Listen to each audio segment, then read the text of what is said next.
Айнұр Тұрсынбаеваның Түпсана кітабы. Алғы сөз. Алла елшісі саллаллаху алейхи вассалам былай дейді: Алла тағала үшін ең сүйікті адамдар пайдалы адамдар. Даңқты ұлы Алла үшін іс амалдардың сүйікті істері бір мұсылманды қуанышқа бөленуін, не оның бір қайғы мұңын сілтеуін, не оның бір қарызын өтеп беруін, не оның бір аштығын кетіріп тамақтандыруын. Мен үшін бір мұсылман бауырымның қажетімен жүруім мешітте бір ай бойы құлшылықта болғаннан артық. Кімде-кім ашу ызасын басса, Алла оның кемшілігін жасырады. Кімде-кім мұсылман бауырының қажетінде қашан оны өтегенше жүрсе, Алла тағала қадамдар таятын күні оның қадамын нықтайды. Расында, жаман мінез мұсылман қайыр адамдарды сірке суының балды бұзғанындай бұзады. Табарани Ибн Абу Дүния рауаят еткен: балдың тәп-тәтті дәмін сірке суының бұзатынындай жасаған қайыр амалдарыңызды бүлдірген жаман мінез көп адамға тән. Тек оны ұғуға тәкаппарлығымыз мүмкіндік бермейді. Ашу-ыза да әркімде бар. Тек оны басатындай шама болса да, ол қайратымызды тағы да тәкаппарлыққа мүжітіп қойғанбыз. Ал семіртіп алған тәкаппарлықта көретін көз, түйсінер түйсік болмайды. Менің де психологиямен терең таныса бастағаныма көп болды. Бірақ оқығанымды кәдеге жаратқаныма көп уақыт өткен жоқ. Өткені санамен түсіну бар да, түп санамен түсіну бөлек әңгіме. Түп сананың тілін түсінгелі тілегім де, арманым да өзім өткеннен бұрын орындалып жатыр. Ендеше маған көмектесетін ілімді неге басқаларға үйретпеске? Оның үстіне қандай ілім алсам да, исламмен екшеп алуды әдетке айналдырған мен үшін жоғарыда дін мен дәстүр кітабында айтылғандай, адамдарға пайдалы болу арқылы Алланың сүйікті құлы болу бір тілегім. Түпсанасы тазаланған бір адамның алғысын алсам, бір мұсылман қуанышқа бөленгенім ғой. Өйткені түпсанасы тазаланған адамның расында да жолы болғыш. 1000% көзім жеткен бір нәрсені айтайын. Адамның барлық арман орындалады, мақсатына жетеді. Ол үшін не істеу керек? Қатты қалау керек. Алладан ерінбей сұрау керек. Ол мүмкін емес қой, маған ол қайда? Осы күніме тәуба, ақша бәрі жетпейді деп отыра берсеңіз, онда Аллаға сенбегеніңіз. Алланың құдіретіне күмән келтірмеңіз. Қалаған нәрсеңізді сұраңыз. Ең бірінші өз миыңызды сендіріңіз. Бірақ миды сендіру үшін ол үшін не істейміз? Түпсананы тазалап, сенімсіздіктен арылту керек. Ал түпсананы қалай тазалаймыз? Жалпы түпсана дегеніміз не? Ес білгелі түпсанаға жазылған кедергілер мен қорқыныштардан қалай құтыламыз? Оған не жазылғанын қалай оқимыз? Әлде қалай тыңдаймыз? Болмаса қалай сеземіз? Және осы өзге де сауалдардың жауабын түпсана кітабында жаздым. Оқыңыз, түсінікті оқыңыз. Оқып қана қоймай, кітапта жазылған тапсырмаларды орындаңыз. Қарыздың қамытына өзіңізді босата алмай жүрсеңіз, ұшы-қиыры жоқ несие отбасыңыздың берекесін алады. Мүмкін сізді жалғыздық қажытты ма? Тұрмысқа шыға алмай жүрсіз бе? Бала көтере алмай жүрсіз бе? Тапқан табысыңыз берекесі жоқ бе? Күйеуіңіздің немесе енеңіздің тілін таба алмай жүрсіз бе? Ауру қажытты ма? Онда бұл кітап сізге қажет. Тек түсініп оқыңыз. Әрине, нәтижесін Айдын Нұр нәтижелері тарақшасында бөлісуді ұмытпасаңыз болғаны. Құрметпен, Айнұр Тұрсынбаева. Түпсана дегеніміз не? Алланың елшісі саллаллаху алейхи вассалам былай дейді: даңқты һәм ұлы Алла маған кімде-кім білім алу үшін жолға шықса, мен оның жұмаққа баратын жолын жеңілдетемін деп уахи түсірді. Мен психологиямен тереңірек таныса бастаған сәтте, сөзі де, өзі де рас Алламнан алшақтамай білім алуға ниет еттім. Жаратқанымның білім іздегеннің жанында екенін де білемін.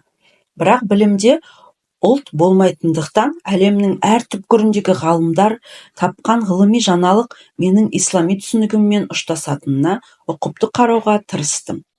Алланың елшісі саллаллаху алейхи вассалам бір хадисінде: мен үшін ғибадаттың артықшылығынан гөрі білімнің артықшылығы сүйіктірек.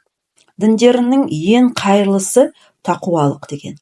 Алла тағала Раббым, білімді арттыр деп айт дейді. Таха сүресі 114 аят. Сондықтан өзім көп білімнің ішінен ешкшеп алған дінім рұқсат беретін әр қазақы менталитетке сай саларалап алған білімімді өздеріңізбен бөліскім келеді. Сауатты оқырман. Орайы келгенде ескерте кетсем, бүгінде білім қуып, білгеннің үйретіп жүрген көптеген психолог-коучтарға қаратыла айтылатын сындардың бірі Аллаға серік қоспау. Менің сүйенер білімінен жоғары тұрған міндетімнің бірі деп білемін. Алдыменен түпсана деген не? Деген сауалға жауап іздейік. Бұрынғы психологиялық қазақ тілді кітаптардың басым бөлігінде түпсана, бейсана ретінде оқытылып келеді. Қазірде көп психологтар осы терминді қолданады.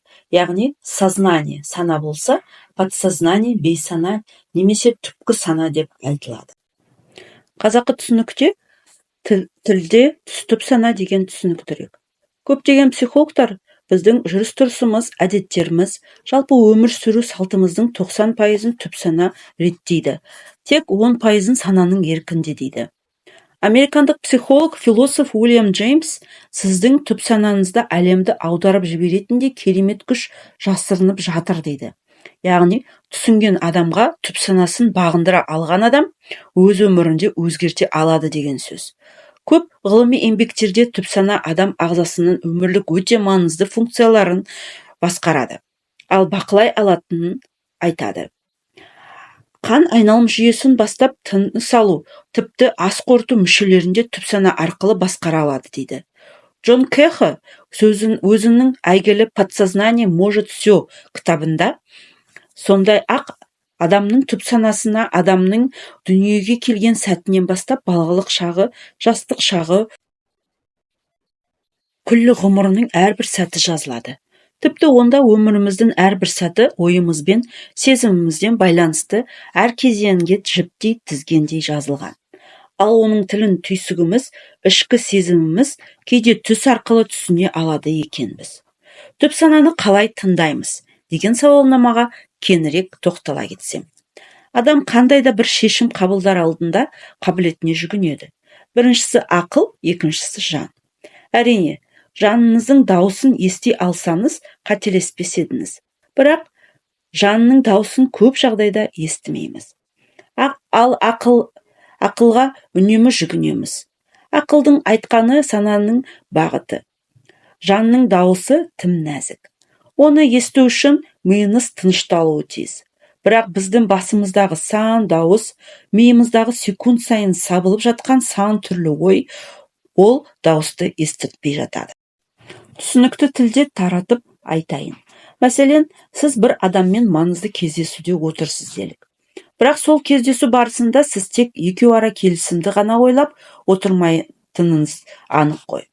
Мысалы, оқуға кеткен балаңыздың түскі тамағын әзірлеп кетуім керек еді деп ойлап үлгергеніңізше, осы кеше азық-түлік алғанда ақшаны қолма-қол төлеп бедім, әлде картамен төледім бе деп есіңізге түсіре бастайсыз. Карта демекші, кредит төлейтін күн ертең. Бүгін төлеп тастайын деп ойлап болғаныңызша, сөйлесіп отырған қарсы алдыңыздағы адамның көйлегіне көзіңіз түсіп кетеді. Әдемі екен, менің анау бір жасыл көйлегіме ұқсайды екен деп ойлап үлгересіз. Қараңызшы, бір адаммен сөйлесіп отырған адамның ойына оралған сайын, ойдың біз бір бөлігін ғана мысалға келтіріп отырмыз. Яғни адамның миына сан ой кіріп шығып жатады. Сонда адам сол ойдың қайсысын шешім деп қабылдауы мүмкін. Әрине, әдетте ақылымызға жүгінеміз. Ақылдың даусымен қабаттаса шығып жатқан жанның еміс-еміс естілген үнін көбіміз естімей қаламыз. Енді біріміз мүлде ести алмаймыз. Мысалы, бір келіншек бала көтеріп қалды делік. Егер ол келіншектің жаны қаламаса, аяғы ауырламас еді. Ал ол бала келіншектің 7-ші немесе 8-ші сәбиі болуы мүмкін. Сонда ақылы айта бастайды. Сенің есің дұрыс па? Үйін жоқ, жалдамалы пәтерде тұрасың, бәрін қалай асыраймын деп отырсың, деп жасанды түсік жасатуға үгіттей бастайды. жанының қалауын ақылы жаншып жатыр. Мен мысалы баламды неге туып алдым екен деп өкінген бірде-бір әйелді көрген жоқпын. Ал түсік жасатқаныма өкінемін деген өкінішті жиі естиміз. Ол әйел түсік жасатпай тұрып маңайдағылармен кеңеседі. Олардың да ақылына жүгіну арқылы кеңес береді. Ал жаны жараланған әйел біразға дейін өзін кешіре алмай, жанын емдей алмай жүргені. Ештеңе бекерден бекер болмайды. Бойға бала бітті деген сөз. Алла тағала жан берді деген сөз. Ал біз жаратқанның қалауына қарсы болып, ақыл мен жанның дауысы қатар шыққанда ақылды тыңдаймыз. Сонымен адам миына келген қарбалас ойдың қайсысы жанның, ал қайсысы ақылдың қалауы екені қалай ажыратамыз? Ол үшін медитация көмекке келеді. Миыңызды тыныштандыру арқылы жаныңыздың үнін ести аласыз. Бұл туралы тереңірек тоқталамын. Мына жайтты ескертуіміз қажет. Адам миы ешқашан ұйықтамайды екен. Тіпті біз ұйқыға кеткенде де миымыз тыным таппай, толассыз жұмыс істеп тұрады. Ғалымдар күндізгі уақыттан гөрі түн кезінде мидың жұмыс істеуі жиілігі арттыратынын айтады. Кейде жұмыс істемесек те тау қопарып, тас ойғандай күй кешіп, шаршап жүретініміздің себебі осы. Сондықтан миды демалдырып тұру қажет. Ми медитациямен демалады. Спортта жаяу жүгіру де миымызды басқа ойға алдарқату арқылы тынықтырып алудың бір тәсілі екен. Адам қандай да бір өзгерісті немесе қауіпті алдын ала біліп тұрса, болмаса бір адамдарға қатысты пікір айтарда, ішім сезіп тұр деп жатады. Немесе көкірегім сайрап тұр дейді. Ішкі дүнием, жаным сезіп тұр дегені, сондай-ақ түйсігім алдамайды деп жатады. Интуициямды тыңдадым дегенді сөзді де бизнесте жүрген кісілерден жиі естимін. Сондай, осы түйсік деп жүргеніміз түпсанама, Джон Кэха өзінің «Подсознание может все» еңбегінде интуицияға қатысты былай дейді. Елестетіңізші, өзіңіздің өте сенімді, қауіпсіз сезіне алуға мүмкіндік беретін серігіңіз бар.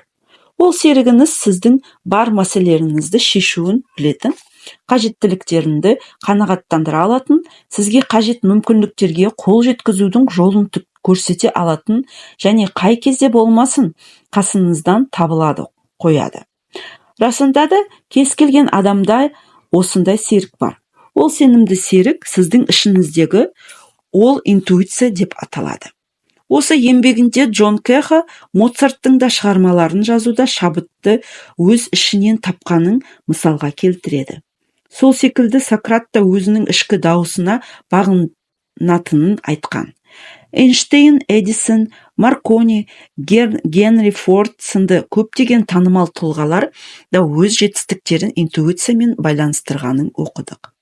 Түпсананы тереңірек зерттеген ғалымдардың пікірінше, адамның түс көрген кезі мен оянған сәтінен арасы, яғни ояна салған кезі, бірақ әлі түсі мен өңін ажырата алмай жатқан ұйқылы ояу сәті шығармашылық пен үлкен жаңалықтарға ашылуы үшін таптырмайтын мүмкіндік екен.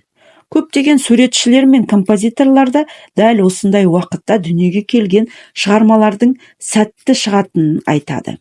Мен үнемі айтып жүрген альфа жағдай осы. Ұйқыға кетер алдында сәтте осыған кіреді. Адамдардың тілегін айтып үлгеретін немесе аффирмация айтуға осы сәт керемет мүмкіндік. Таратып айтатын болсақ, мидың альфа жағдайы бұл шын мәнінде біздің санамыздың кез келген қалауымыздың орында алатын ерекше әрі сиқырлы сәті десек те болады. Адам миы күні бойы 4 ритмде жұмыс жасайды. Оны ғаламдар альфа, бета, дельта және тета жағдайы деп атайды. Мәселен, қазір осы кітапты оқып отырған сіз бета толқындансыз. Бұл мидың негізгі жағдайы.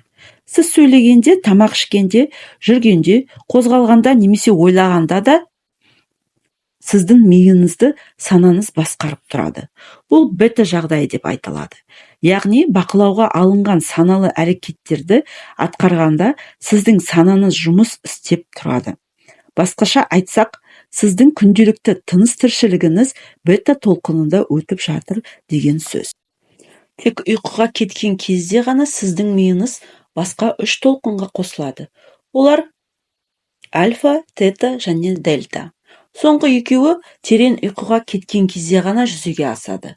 Ал адамның өз қалауын орындататын алатын альфа жағдайында қалай кіруге болатынын мен түпсана онлайн сабақтарында үнемі көрсетіп жүремін. Техниканың келесі бөлімдерінде түсіндіремін. Түпсаналық сенім жөніндегі сарапшы биолог Брюс Липтон түпсанаға қатысты қаншама ғылыми зерттеулердің нәтижесі бола тұра, әлі күнге өз түпсанасының жұмысын, алапат күші барын білмейтін адамдар көп дей келе, және түпсананың санаға қарағанда миллион есе күштілігі туралы соншалықты біздің өміріміздің 95-90%-ына дейін басқара алады. Бұл ғылыми факт, дейді.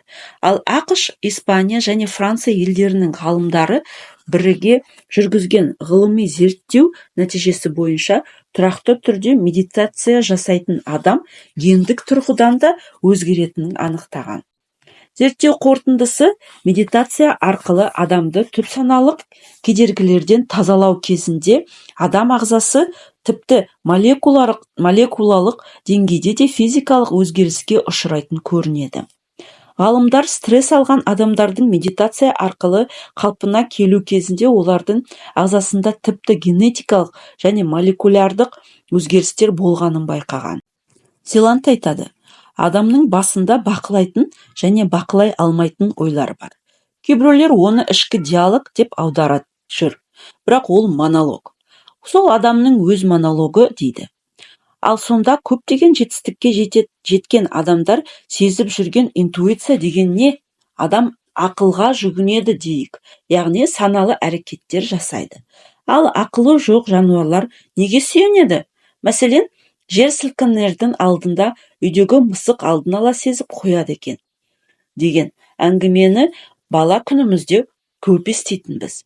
Мәселен, Венадағы Европалық географиялық қоғамның ғалымдары зерттеу жұмыстарының нәтижесінде құмырсқалардың жер сілкінісінен 1 сағат бұрын белсенді қозғалысқа түскенін анықтап, ал табиғи апаттың ертеңінде қайта бұрынғы қалпына түскенін анықтаған екен.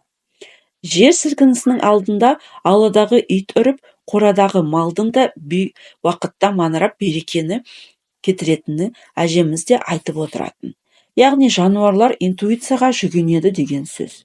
Психологиялық кітаптарда түйсік дегеніміз сыртқы дүниедегі заттар мен құбылыстардың және қасиеттердің сезім мүшелеріне тікелей әсер етуіне пайда болатын мидағы бейне деп анықтама беріледі.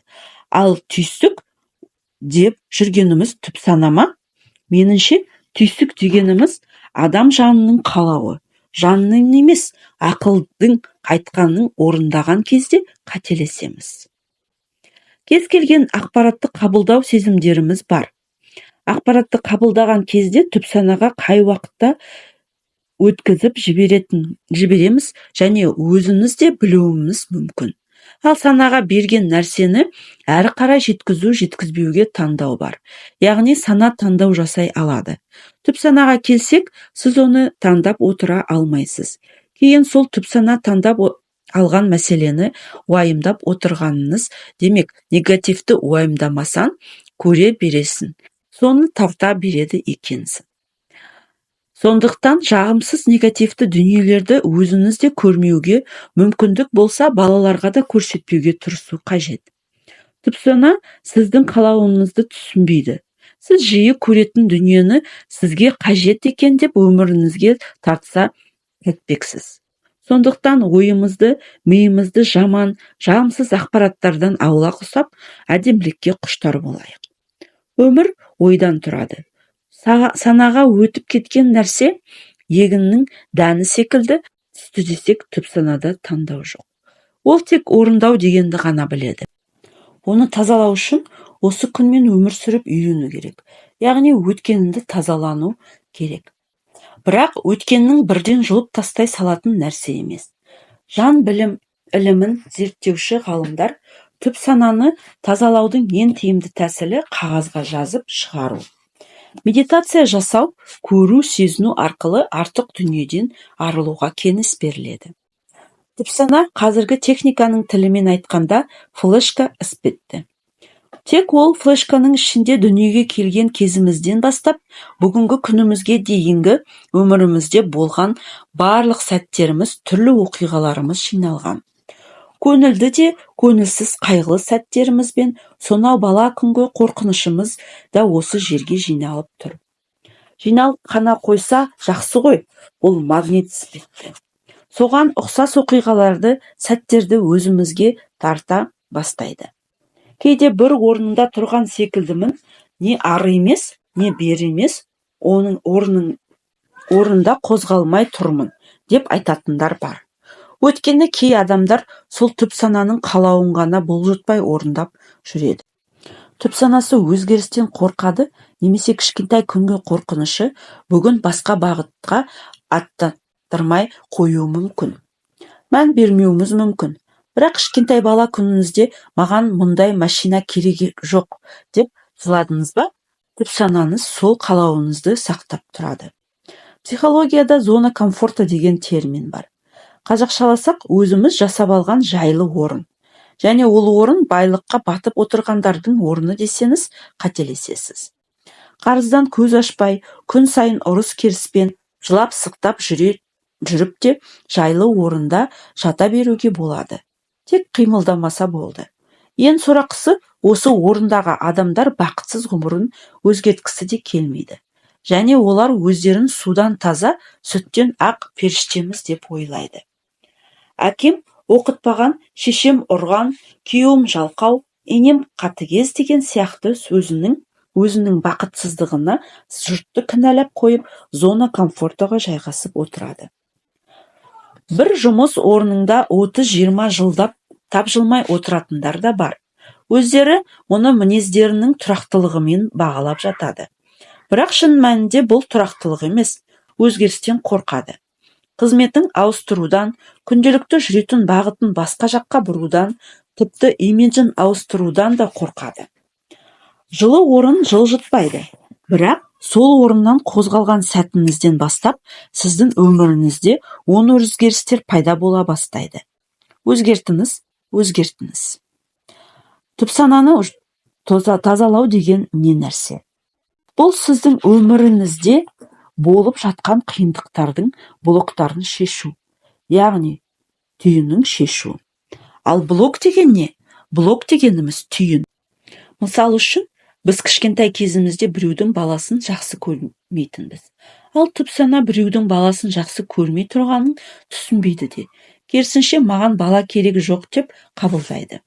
Осы тұрғыда тағы да бір мысал. Сен үйінде жүрген әпкелерінің алып келген балаларын жақсы көрмей тұрсан, сенің бала тууға деген мүмкіндігін азая береді. Яғни, түпсана балаға деген негативті ғана қабылдай береді де, сол бағдарламаға санаға жазыла бастайды. Негізінде түпсананы тазалаған кезде, мысалы, өкпеден реніштерді қудық. Бұдан кейін біліп-білмей жасаған күнәмді кешір деп дұға жасадық. Адамдардың хақысын қайтарып үйлендік. Ең болмағанда ойша ниет қылдық. Осындай әрекеттерден кейін біз босанси бастадық. Келе-келе бізде жеңілдік пайда бола бастады. Жеңілдік сезінесің, кеуден кен сарайдай ашылады. Көкірегін ашып тұрмайды, демек өксік қылып тұрмайды. Жеңілдік сезінесің, кеуден кен сарайдай ашылады. Көкірегін ашып тұрмайды, демек өксіп тұрмайды. Жеңілдікті сезіндіңіз бе, қуана беріңіз. Бұл түпсанаңыз тазаланып жатыр деген белгі. Сенің ойына жақсы сөздер келе бастайды. Әрине, адам болған соң ашуланасың, әйел болған соң өсек айтасың. Бастысы, сен оны қайтадан өршітпеу керексің. Сонымен арманыңызға қарай адымдайын десеңіз, түпсанаңызда шегеленіп қалған қалауыңыз ол жаққа адым бастырмай ыңдастырады. Менің бүгін жазып отырған әңгімемді сіз дәл қазір түсінбеуіңіз мүмкін. Мен де түсінбегенмін. Еріккендердің ермегі деп психологиядан аттоның ала қашқандардың да бірі болғанмын. Бірақ түсіне бастағалы түпсанама да терең бойлай түстім. Тазаландым, қорқыныштарыммен арылдым. арманыма сенімді қадам бастым. Сіз де түсіне бастаған кезде арманыңыздың сіз ойлаған жерден орындала бастағанын байқап таң қаласыз. Мен оған сенімдімін. Әлгінде айтқан түпсанаңызға шегеленіп қалған дүниенің бәрі сіз қандай мәселеге тап болсаңыз да әлгі флешкаңыздан өзі бұрын дұрыс деп тапқан шешімдерді ғана шығарып отырады. Балам тыңдамай жатыр, енем ұрсады дейсіз бе? Ал сіз проблеманы өзіңіз шақырып отырғаныңызды айтсам сенесіз бе? Иә, сіз өзіңіз осы мәселеңіздің магнитісіз. Кітаптың кейінгі бөлімдерін оқып, түпсана жұмысымен терең таныса бастаған кезде мұның түпкі себебін түсіне бастайсыз. Ал түпсананы түсіну түпсананы тазалаудан басталады. Түпсананы тазалау. Лас судың үстіне таза су ағызса ғана тазаланады. Мен үнемі онлайн сабақтарымда бұл айтқандарымды көрсетіп те жүрмін. Өзіңіз стақандағы қара шайға краннан таза су ағызсаңыз, біраз уақыттан соң суыңыз ақ түске айналып тазалана бастайды ғой. Солай ма? Түпсананы да дәл солай тазалау қажет. Осы күнге дейін өзіңізге қарыз, кредит, баламен, енеңізбен, күйеуіңізбен дұрыс болмаған қарым-қатынасты магнитше тартқан түпсанаңызды қайта программалап алуға болады. Түбегейлі өзгерте аласыз. Айналып келгенде сенім ол. Жаздады, шығарады, сеніп барып жасайды. Одан кейін керекті нәрсенді өндіруін керек. Тазалау процесі кешенді жүреді. Ойын, сөзін дұрыс болуы керек. Ой, сөз деген дүниедегі ең қиын жұмыс. Бірақ оны істей алса, қалауыңыздан қар жанатын кез содан басталады. Түпсананы тазалау компьютердің өшіріліп қайта қосылғаны секілді. Перезагрузка. Кез келген тілегіңізді жаза қоятын әппақ қағазды басып шығарумен. Өйткені тазалау процесі түпсанаңызға жылдар бойы шегеленіп қалған негативті сәттерді, сол сәттерге байланысты туындаған көңіл күйіңізді тұтастай сыртқа шығарады. Ауру сезімі, қорқыныш, реніш, өкпе бұл сезімдер адамның өмір сүруіне қиындықты тудырып қана қоймай, оның дамуына да кедергі келтіреді. Мұндай негативті эмоциялар адамның энергетикасын бұзады. Тіпті созылмалы аурудың туындауына себепші болады.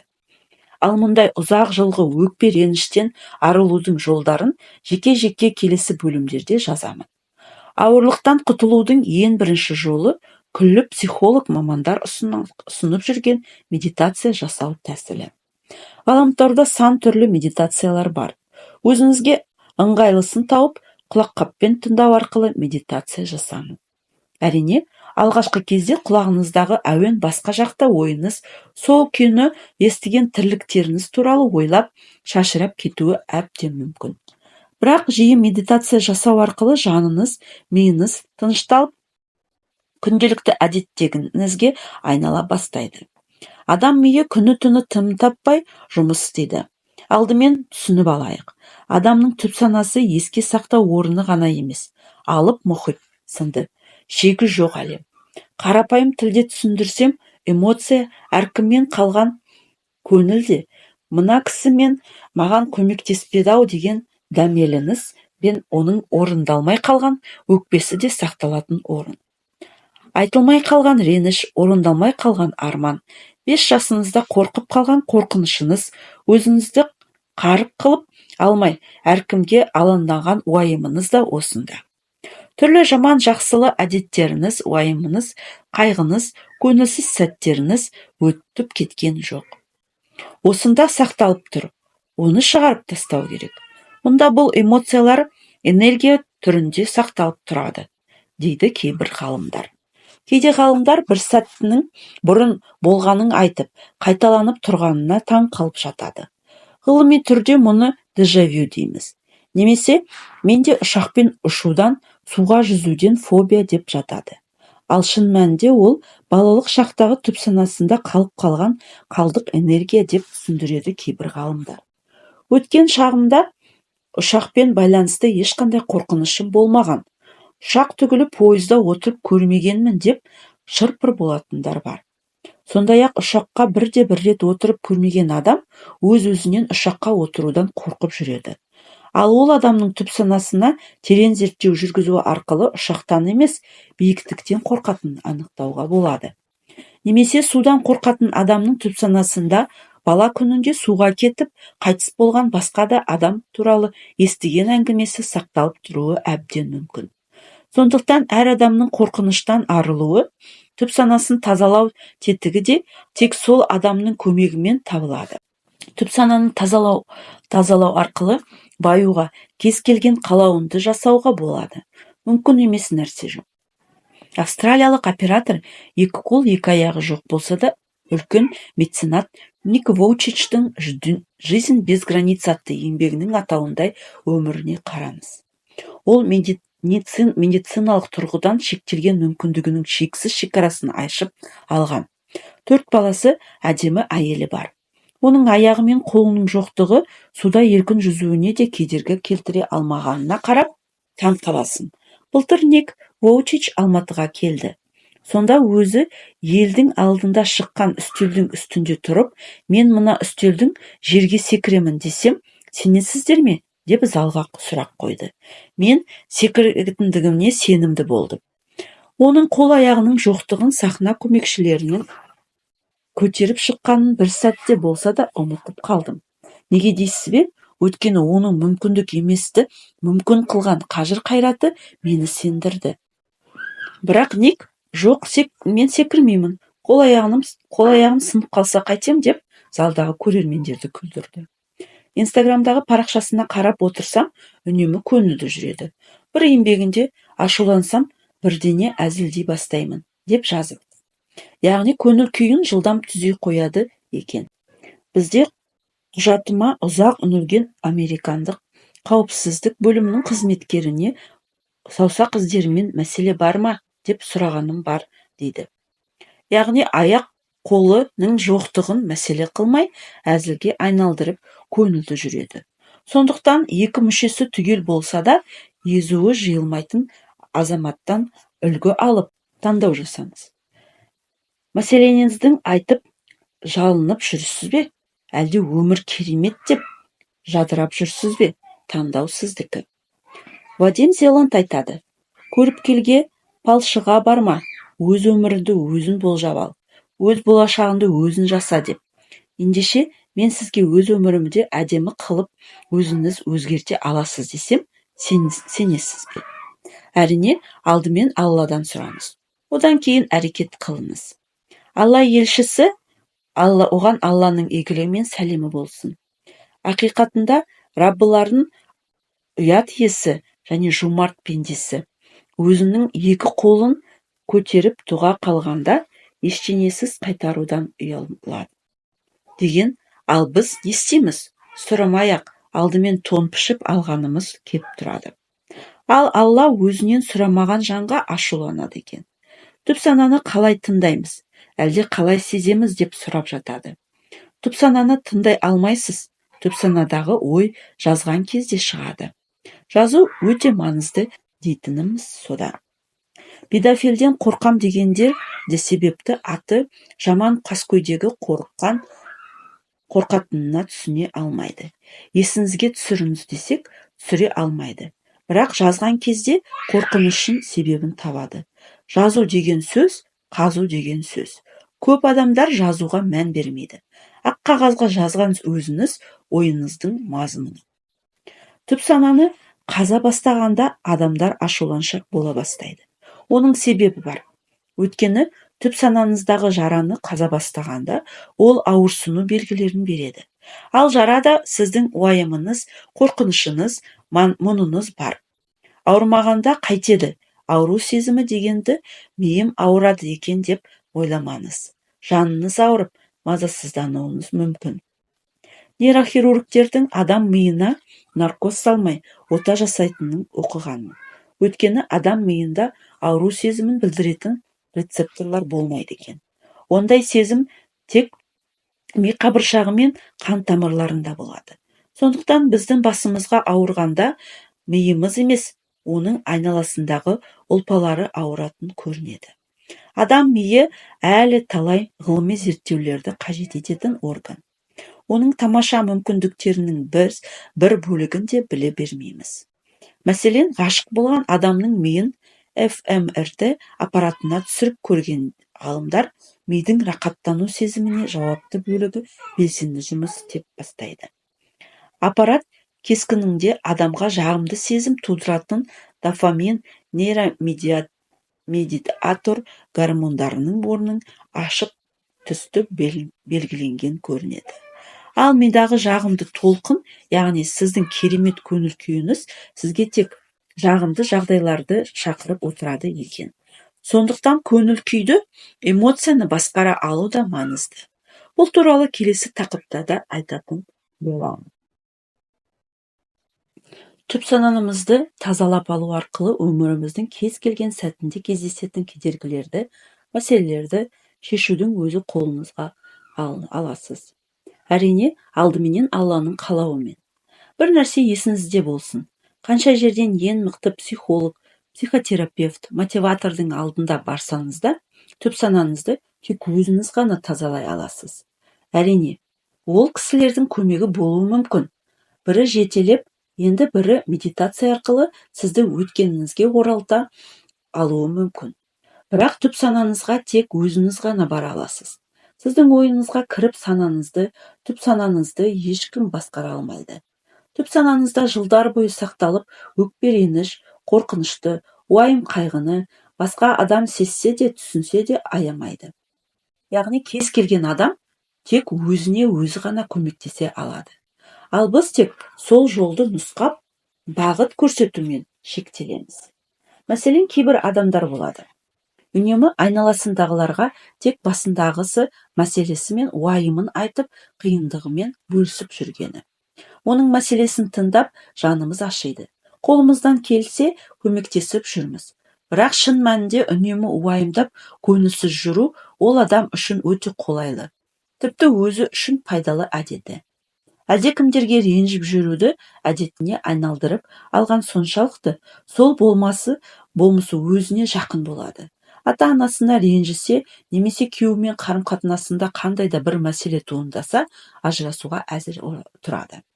Кез келген мәселесіне өзінен басқа өзгенің мәнін бәрін кінәлап, жауапкершілікті өзгеге аударғысы келеді. Яғни, ол адам үшін өкпелеп жүру, реніш дегеннің бәрі пайдалы. Ренжісе, тойға бармайды. Демек, тарту ететін сыйлық алмайды. Пайдалы ма? Өзі үшін пайдалы. Әрине, саналы түрде көңіл күй бұзылып жүргенімен, бейсаналы түрде комфортты зонада отырады. Енесіне ренжиді. Сол себепті ата-енесінің үйіне бармайды. Бармағандықтан келіндік қызметін атқармайды деген сөз. Ол адам үшін пайдалы. Өзіне сол күйі ұнайды. Ондай адамдарға айтқан ақыл кеңесінде бірден әсер ете қоймайды. Өйткені өзі үшін сол жағдай тиімді. Түсіндіре алдым ба деп ойлаймын. Тағы бір мысал айтайын. Оқыған қос-қостан дипломы бар қыздар күйеуге шықпай қалса, сырт көзге осы жағдай көңілін түсіріп жүргенде көргенімен, ол қыз үшін сол жағдай тиімді. Табысы бар, қайда барам, қыдырам демей, қай теге дейтін күйеуі жоқ. Сондықтан іштей өзі үшін тиімді жағдайды жасап алып, күйеуге шықпай жүріп алады. Бірақ түп санасы түсінбейінше, өзінің неліктен күйеуге шықпай жүргенінің себебін ол қыздың өзі де білмеуі мүмкін. Тағы бір мысал. Бір танысым екінші әйел алатын болып шешім қабылдайды. Ал әйелі болса, сол күнге дейін түземеген енесімен қарым-қатынасын реттеп алады. Сырын мұның айтып жүріп, енесімен жақын араласты. Нәтижесінде енесі өзінің ұлы, егер екінші әйел алатын болсаң, мен бірінші әйеліммен қаламын деп талап қойды. Сөйтіп екінші әйел алынбады. Енесімен етене араласқан келін күйеуінің бабын тауып, шаңырағын сақтап қала алады. Тағы айтайын, кейбір жағдайлар бізге емес, түп санамызға тиімді болып тұрғандықтан, біз өзіміз біліп-білмей түп сананың дегенін орындап жүреміз. Кей адамдар қанша жерде жұмыс істесе де, ақшасының басы бірікпей, баспаналы бола алмайды. Немесе қарыздан көз аша алмайды. Өйткені сол жағдай оның түп санасы үшін тиімді болып деген сөз. Тіпті кедейлікте түп сана үшін тиімді. Кейбір адамдар ақшам жоқ, маған көмектесіңдер деп жүрген ұнайды. Өйткені сол жағдай оған тиімді. Ешкімге еш нәрсе бермейді. Керісінше елдің бәрі соған береді. Рахат емес пе? Ал адам өзіне рахат күйден оңайлықпен айырылмайды. Жұмыс істеп әуре болмайды. Үкіметке аузыңды ашып, қарап отыра бересің. Үкімет бермесе оңбаған деп шығамыз. Депрессиядағы адамды алатын болсақ та, өзіне оның сол күйі ұнайды. Әрине саналы түрде ұнағаны несі деп ойлауыңыз мүмкін. Бірақ оның түп санасына депрессия кіріп, көңіл күйін желеу етіп, қол аяғын аспаннан келтіріп жата берген ұнап тұр деген сөз. Мұның жаманы адамның көңіл күйі сол күйіне сәйкес болса да, жағымсыз жағдайы магнитше тартып тұрады екен. Баласы ауырып қалған аналар да өздеріне, мұндай қиындықты менің басыма неге беріп тұр деген сұрақты қойып, түпкі себебін анықтап көргені дұрыс. Әрине, Алла тағала баланы ауыртпасын. Бірақ сондай жағдай болған екен, өзінің шамасы келсе, арнайы мамандарға барып, мұның психологиялық түпкі себебін анықтауға тырысу қажет. Түп сананы тазалаудың түрлі техникалары болады. Ол туралы келесі бөлімдерде таратып айтамын. Қорқыныштан арылу. Мен өте қорқақ бала болып өстім. Мектепті бітіретін жылы Семейге Серікқалиев ағаммен айтысқа бардым. Пойызбен, әрине, плацкартпен. Қапталдағы төсекте үстіңгі қабатта ары-бері өтіп жатқан жұртты бақылап жатқанмын. Бір кезде төменгі қабатта сыра ішіп отырған екі еркек ерегісіп қалды.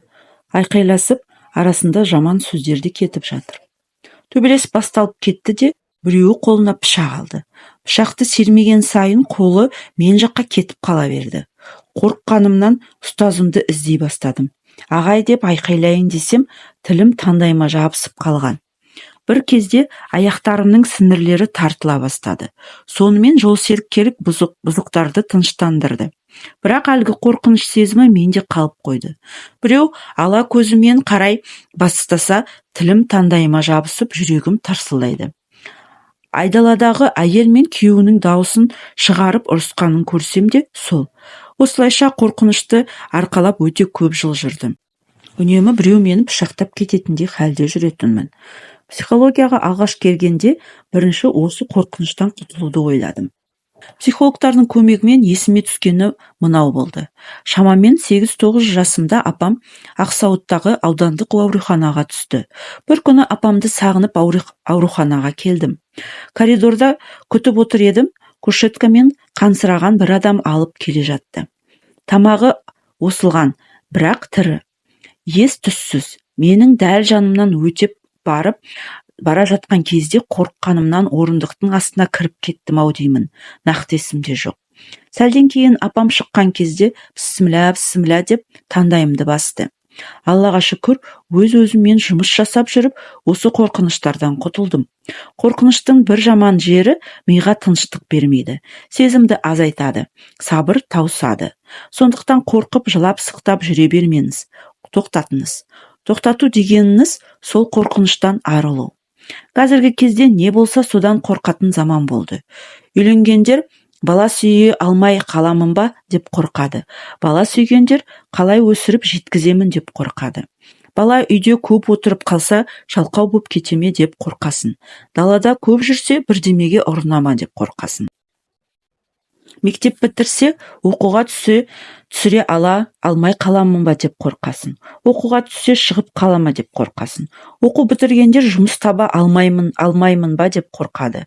Жұмысқа тұрғандар қысқартуға ілінем бе деп қорқады. Байлар ұрылардан қорқады, кедейлер болашағынан қорқады. Ұлы барлар қандай келін жолығады деп қорқады. Қыз барлар отырып қалама деп қорқады. Баласын үйлендіргендер ажырасып кетеме деп қорқады. Қыз ұзатқандар қайтып келеме деп қорқады. Біреулер келіннен қорқады, біреулер өлімнен қорқады. Тамақты ішіп көп жесек семіріп кетемін деміз бе деп қорқамыз. Ал аз жесек ауырып қаламыз ба деп қорқамыз. Біреулер Құдайдан қорқады, біреулер Қытайдан қорқады. Уайымсыз адам жоқ. Ең дұрысы бәрін бір Аллаға тапсырып, күнге шүкіршілік айтып өмір сүру. Бірақ біз әлгінде қорқыныштарымыз арқылы тағдырымызды сол қорқынышпен өріп, өз қолымызбен жасап жатқанымызды білеміз бе? Бір келіншек келді. Педофилдерден жаман қорқамын дейді. Сол тұста бір қалада маньяк шығып, елдің бәрінен зәресін алып, жаңалықтар жарыса жазып жатқан кез еді. Өзі осы оқиғамен байланыстырады. Әлгі педофилді қала болып іздеді. Қаршадай баланы зорлап өлтіріп тастаған. Содан бері осы қорқыныш пайда болды дейді. Қорқыныш ол кезде пайда болған жоқ. Есіңізге түсіріңіз. 3 сағат қорқатын болсан, демек ол саған берілген белгі. Есіңізге түсіріңіз. Не? Жазыңыз дедім. Есіме нені түсіремін? Менің бала кезімде мұндай жағдай болмаған деді. Сонда да жазыңыз дедім. 2 күннен соң есіме түсті деп тұр. Кішкене күнімде әжем мені көрші үйге қалдырып кетті. Сол кезде көрші үйдің баласы денемді сипалап менің есімді шығарды. Содан қорыққаныммен ол мені өліп қалды деп ойласын деп үндемей жаттым деген ол. Ол жағдайды қорқынышынан ешкімге айтпаған. Жазып отырғанда есіне түсіпті. Енді не істеймін деді. Есіңізге түскенде қандай сезім болды десем, жыладым дейді. Яғни бойында 20 бәленбай жылы өксік тұрған. Осыдан кейін таңертең оянғанда бұрынғыдай ештеңеден қорқып тұрмайтынын айттым. Тағы бір қыз келді сабағыма. Ол қыз судан қорқады екен. Жігіт екеуі ойнап тұрғанда суға итеріп жіберген. Өзі қорқынышым содан басталды деп қояды. Бірақ анасынан келіп сұрағанда 2 жасында бассейнге батып кеткенін едім деген. Қараңыз, түп санасы 2 жастағы қорқынышпен алдынан шығарып тұр. Медитация жасадық, қорқынышынан арылды. Кейін өмірімде бірінші рет қорықпай ваннаға түстім деді. Қорқынышқа қатысты мысалы тым көп. Ақтөбеде бір апай келді. Көлікпен жүруден қорқады. Көлікке мінсем зәре-құтым қашады. Ол қорқыныштан қалай құтылсам болады дейді. Тағы да ол кісінің өз болжамы бойынша 25 жасында көлік апаты болған. Содан бері қорқамын дейді. Тіпті баласы көлікке отырса да мазасы қашады екен. Сіздікі бала кездегі қорқыныш, кейін пайда болған жоқ. Сол қорқынышыңыз оянып отыр деп едім, артынан өзі есіне түсірді. Ең бірінші көлік дегенде қайдан көрдіңіз десек, есік алдында КамАЗ басып кете жаздаған дейді. Ол кісінің де қорқынышымен жұмыс істедік. Таяуда көлік рөліне өзі отырғанын айтып, хат жазды. Иттен қорқамын дейтіндер де болады. Ит қорыған жерге өш дегендей, дәл осы иттен қорқатын адамдарға қабағын ит кездеседі деп тұрады. Өйткені ол сол қорқынышты үрейімен өзі шақырып отыратынын білмейді. Бұл психикалық қорқынышынды жеңуге болады. Негізгі басым бөлігінде қорқыныштың түбі өлімнен қорқу ғой. Кейде бала көтере алмаудың да түпкі себептерін анықтау кезінде астарында депрессиялық қорқынышты табуға болады. Мәселен, өліп қалам ба деген сынды үрейге берілу немесе денсаулығымна алаңдау деген сияқты. Негізінде терең қорқыныштармен психотерапевттер жұмыс істеу керек. Қорқыныштың көбі 3 жас пен 12 жас аралығында болады екен. Яғни, осы бала күнінде қараңғыдан, жалғыз қалудан қорқатын балалар өсе келе бұл қорқыныштарын жеңіп кетеді. Демек, 15 жасқа келгенде қорқыныштардың тамырын тапқан кезде 60-70% да азая береді. Негізгі жалғыз қалудан, қараңғыдан үлкен адам қорықпайды ғой. Оның қазір сезіп жүрген қорқынышы ішіндегі кішкентай кезден бала қорқынышы. Мәселен, өз басым иттен қорқатынмын. Кейде анықтасам, мені 4 жасымда ит талаған екен. Осы қорқыныштың салдарынан бойымда үрей қалыпты. Міне осыны естіп, қайта сезгенде қорқыныш кетіп қалды. Негізінде бала кезіндегі қорқыныштар ұмытылмайды, бірақ одан арылуға болады. Кейде адамдар қорқып кеттім дейді ғой, олай емес. Ол қорқып кеткен жоқ, тек санасында қалып қалған қорқынышы оянып кетеді. Ал себебін тапқан кезде ол үрейі азаяды. Мұндай жайттер тәжірибемде көп болды. Тағы қайталап айтамын, қорқынышты жазамыз, өртейміз, тағы жазамыз, өртейміз. Осы әдетті қалыптастыра отырып, қорқыныштан түбегейлі құтылып кетуге болады. Әрине, бастапқы кезде қорқынышынан құтылғандай боласын, бірақ біраз уақыттан соң қайта білінеді. Ал адам қолына қалам алған кезде миында жоқ нәрсені жаза алмайды. Өз өмірбаянындағы нәрсені жазады. Жазды ма, түп санаңызда бар деген сөз. Тағы бір техника бар. Ішіңізде 8 санының суретін салғандай, қолыңызбен сипау арқылы да үрейді ұмыттыруға болады екен. Бұл туралы маған ресейлік психотерапевт айтқан болатын. Өйткені адам қорыққан кезде өзгеріс іште сезіледі екен. Яғни іште жайсыздық туындайды. Сонымен түйілген нәрсені жаңағыдай әдіспен шешіп жүру керек. Адам Алла тағаланы еске алумен жүрегін тыныштандырады. Миын медитациямен тыныштандырады. Негізгі адам бір мәселесін шешу үшін басындағы қажетсіз ойларды ойлай бергенде ми шаршайды. Кешке дейін жүре берсе, аяғы шаршайды. Қолын қимылдата берсе, қолы шаршайды емес пе? Сондықтан ми шаршаған кезде де оны демалту үшін медитация жасау керек. Мәселен, миды демалдырып тұру деген медитация бар. Ұйықтап жатса да демалмайтын адамдар болады. Негізгі ғалымдар адам миы ұйықтаған кезде де дамайды деп жатады. Бірақ ұшы-қиыры жоқ ойының шегіне жете алмай, ойы оң жаққа сансырап жүргендікі жылдам шаршайды. Ұйықтап жатсам да бәрін біліп жатамын дейтіндер болады. Оны біз сергектік деп айтамыз. Бірақ бұл олардың миы демалмайды деген сөз. Жайсыз ұйықтамайды деп жататындары сондықтан. Яғни, ми демалғанда адам тұла бойы демалады. Аяқ қолы емес, ми демалғанда адам жақсы тынығып тұрады. Кейде 10 минуттық ұйқымен де шаршауы басуға болады. Адам миын үнемі демалдырып тұрса, кез келген сұрағының жауабын өзінен өзі табады. Сұрақ өзінің ішінен шығып тұр ғой, жауабы да ішінен шығады. Қандай да бір телефон сатып алсақ, ішін ақтарып, төңкеріп зерттейміз ғой. Немесе бағасы қымбат көйлек алсақ та, оның бағасы не себепті қымбат екенін де зерттеп тастаймыз. Кез келген нәрсені зерттеймізде, миымызды зерттей алмай жүрміз.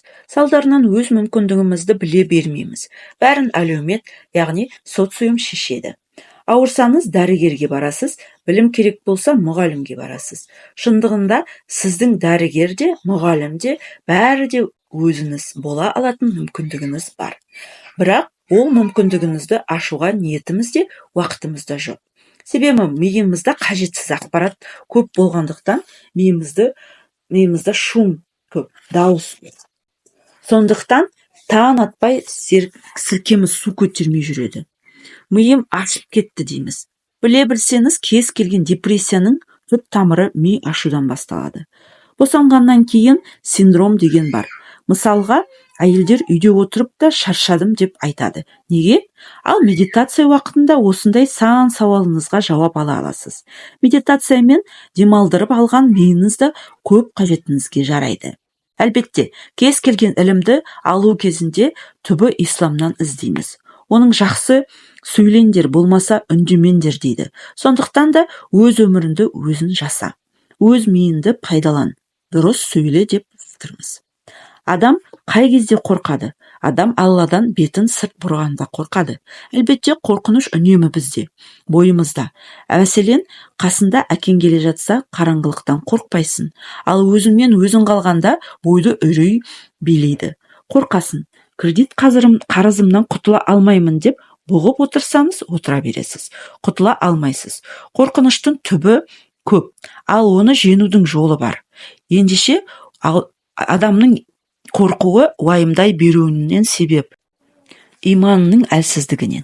Егер кім иманын күшейтсе, еш нәрседен қорқпаған болар еді.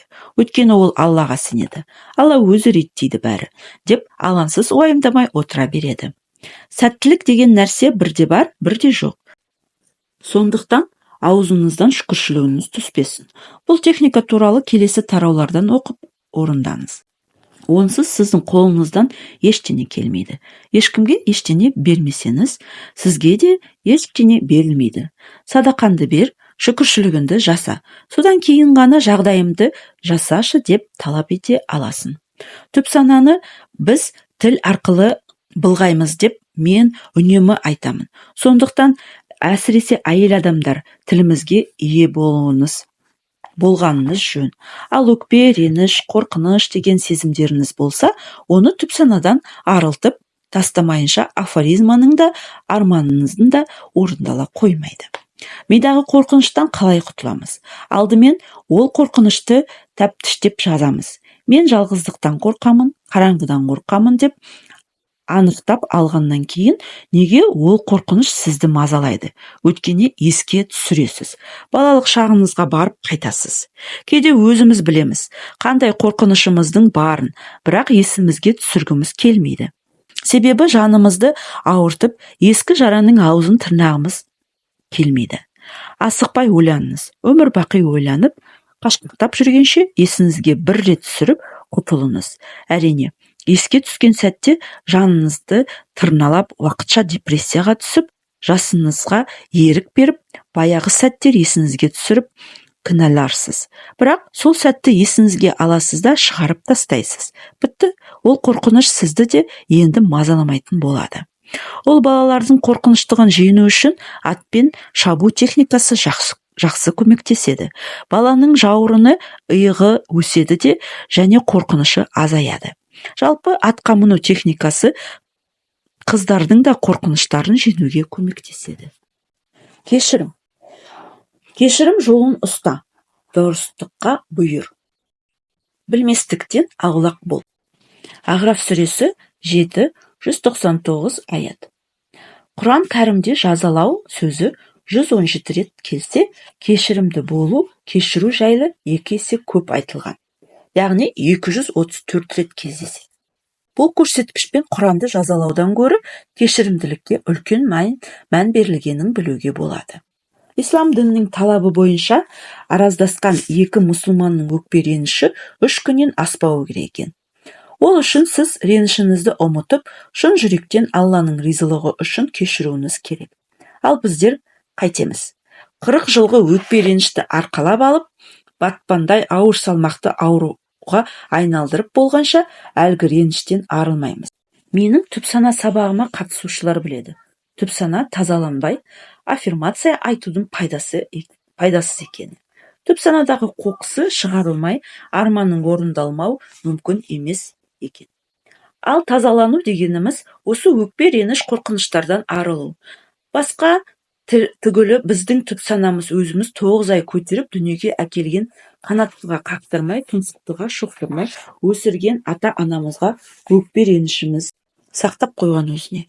Адамдармен жай ғана араласа бермей, зерттеп жүргенді жақсы көремін. Бір жігітті танимын, айтыстың жан күйері. Көрген кезде аман сәлеміміз түзу. Қателеспесем мектептен кейін оқымаған, бірақ сөйлегенде сөздің майын тамызады. Өте пысық, өте бай. Мен әр адамның тыныс тіршілігіне қарап отырып, жолының ашық жабық екенін шамалай аламын. Жаңағы танысым бір жұмбақ болды маған. Қатты жомарт емес, көпшіл деп те айта алмаймын, бірақ жолы болғыш. Жақында ұшақта кездесіп қалдық. 1 сағаттық әңгімелесу барысында оны бір ауыз сөз арқылы сұрағымның жауабын таптым. Ол, мен анамның көзінен сүймей үйден шықпаймын, анамның батасын алмай үйден шықпаймын дейді. Қандай керемет. Алланың нұры анасының ризалығын алған адамға жаумағанда кімге жаусын? Ата-анасының ризалығын алуға ұмтылатын парасатты ұрпақты Алла бәрімізге нәсіп етсін. Ақтау техникасы деген бар. Ата-анамыздың сізді өкпелеткен, ренжіткен кездерінде 7 түрлі ақтау жазып, ақтап алу техникасы. Осы тапсырма берілгенде сабаққа қатысушылардың басым бөлігі менің ата-анама деген ешқандай ренішім жоқ, не деп ақтап аламын деп азарда безер болған. Кейін техниканы орындаған кезде түнімен жылап шыққандарын айтты. Бұл не деген сөз?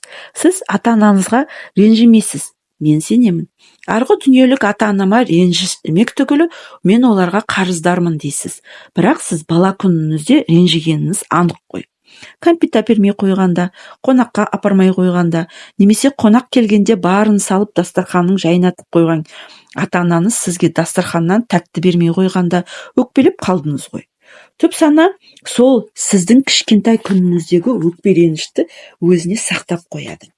Тіпті кейбір психологиялық кітаптарда түп сананы адамның жоғары мені деп атап, оның жасын сіздің 5 жасыңыздағы кезіңізден деп суреттейді. Ал 5 жастағы баланың не болса соған өкпелей салуы қалыпты жағдай емес. Кімде кімнің қателігін көрсен 70 түрлі үзірмен ақтап ал дейді. Алла тағала қалайша бізге өмір сыйлаған, әке-шешені ақтауға болады дегендер болады. Нәтижелерді көріп, дұрыс жасатып жатқанымды түсіндім. Ешқандай ренішім жоқ дегендердің түп санасында реніші бар болып шықты. Еш ренішім жоқ деген бір қыздың түп санаға үніле келе, күйеуіне реніші көп екені байқалды. Әке-шешесіне реніші көп адамның күйеуіне реніші көп. Әкесі арақ ішетін болса, әке ішпеші деп айта алмайды. Ішінде ұстап жүре береді. Яғни, кінәмшіл сөзі ішінде қалды ғой. Оның күйеуге тиеді де күйеуіне айта бастайды. Ішпе дейді, анау-мынау дейді, бірақ ол әкеге деген претензия еді. Ол ақтау неге керек? Күйеуінді әкеңнен бөліп алу. Әкесі ішетіндердің күйеуіне де ішетін болып шығады. Әке өз орнында, шеше өз орнында тұруы керек. Әкені ақтап алғанда кейбір әйелдердің күйеуіне деген претензиясы жоғалып кетеді. Көптеген әйелдердің өзі-өзіне көңілі толмаушылық, ал анасына деген өкпесі, кішкентай бала ыдысты жуып қой дегенде де өкпелеуі мүмкін. Ал сол балалық өкпені түп санасына қалып қалуы мүмкін. Адам өкпелей беретін болса, демек кішкентай кезінде көп өкпелеткен оны. Кім өкпелемеді? Бала өкпелейді. Ендеше өкпесі қанағаттанбаған адам өмір бақи өкпелей береді. Кешірімге қатысты тағы бір техника бар. Өзіңіз ренжітіп алған адамдарды ойша елестете отырып, қағазға кешіріп сұрап жазасыз. Не үшін? Ренжіткеніңіз үшін жазасыз. Немесе өкпені де солай. Өкпенізді сіз өкпелеп жүрген адамның білмеуі де мүмкін ғой. Осылай жазып өртеп жібересіз де, немесе суға ағызасыз. Жеңілдікті сезінесіз. Әрине, кешірдім, босаттым деп жазған күннің өзінде сол адамды көргенде қайта жыныңызға тиюі мүмкін. Техниканы қайта қайталайсыз. Кешірімнің өзімен мен де біраз жұмыс жасау керек. Жазғаныңызда жеңілдетпесе, аффирмация айтып жәрдемдесіңіз. Маған адамдарды кешіру өте оңай деп. Адам өзі айтқан өтірігіне өзі сеніп қалады. Өйткені түп санасы сеніп қалады. Немесе мысалы, сіз дүкенге барғыңыз келді делік. Ойша мен дүкенге барып, керегімді алып келдім деп елестетіп айтсаңыз, түп санаңыз расында да сіздің дүкенге барып келгеніңізге сеніп қалуы мүмкін.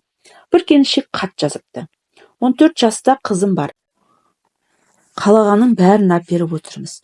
Әкесі екеуміз, бірақ өте қырсық, өтірікті көп айтады. Ұрдым, ұрыстым, жай айттым.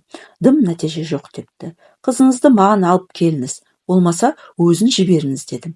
Ертіп келді. Келе салып ұрыс басталып, айқайлап жатқан анасы. Қызы жолынып әрен отыр. Екеуін әрен дегенде сабырға шақыру үшін екі бөлмеге бөлек отырғыздым да бір-біріне хат жазуын өтіндім. Анасына ешқандай өкпе ренішсіз махаббатқа толы хатыңызды жазыңыз дедім. Сонымен жазу басталды. Анасы жазып жатыр. Арасында жылап алады. Сосын ары қарай жазады. Қыз әлі қырсығып отыр. Менің оған жазатын ештемем жоқ дейді басында. Сосын қаламды алды, бір ғана сөйлем жазды. Анана өз қолыммен берші, қазір шақырайын деп өтіндім. Сол сәтте көзінен бір тамшы жас үзіліп түсті. Сіз апарып беріңізші, мен ұяламын деп жылап жіберді. Анасына хатты апарып бердім. Ашты, оқыды. Сосын отыра қалып ол да жылады. Хаттың ішінде бірақ ауыз сөз жазылған екен. Мама, мені құшақтаңызшы, мен сізді қатты сағындым. Күн сайын ұрыс ести бергеннен шаршаған ғой. Байғұс қыз. Жалпы баламның қырсықтығы, бұзықтығы маған мейірім керек деп деген сигнал. Осы жағдай менің өзіме қатты ой салды.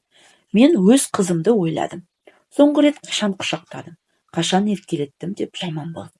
Көшеден көршіні көріп қалсақ, асты үстіне түсіп жағдайын сұраймыз. Тойға барсақ, туыстарымыздың көңілі үшін өтірік болса да күліп отырамыз.